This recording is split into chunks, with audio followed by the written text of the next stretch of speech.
সকাল সকাল আমি ঠান্ডা পড়ে গেছে।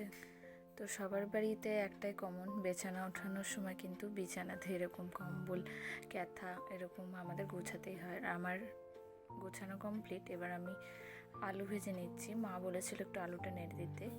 আর এদিকে দেখো আমার মায়ের ঘরে কিন্তু পুরো বিছানা একদম গোছানো কমপ্লিট। আর এই যে জানালার পাশে ইনডোর প্ল্যান্টগুলো রেখেছি, এটা দেখছি মাটিগুলো অনেক শুকিয়ে গেছে। তো ভাবলাম চলো মাটিগুলোতে আবার একটু তো জল দেওয়া যাক। জল দেওয়ার পর আমি ভাবলাম তোমাদের সাথে একটা কথা শেয়ার করা যাক।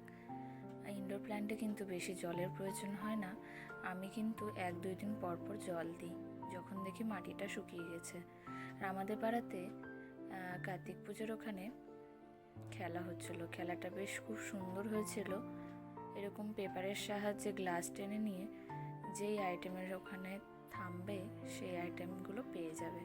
আর খুব সুন্দর ঘরোয়া জিনিস তারা দিচ্ছিল, আর খুব ভালো ব্যবস্থা করেছিল। এবার খেলাগুলো রামকৃষ্ণ স্মৃতি সংঘের অনেকটাই ভালো হয়েছিল। আর এগুলো খেলা তোমরাও ট্রাই করতে পারো তোমাদের বিভিন্ন অনুষ্ঠানে। আর এই যাচ্ছে আমাদের পাড়ার নরনারায়ণ সেবা, যে কার্তিক পুজোর খেলা তোমাদের দেখালাম, সেই কার্তিক পুজোরই এখানে নরনারায়ণ সেবা হয়েছে। আমরা গেছিলাম প্রায় 9টায়, 9:15। কত ভিড়! ভালো লাগলে অবশ্য কমেন্টে জানিও।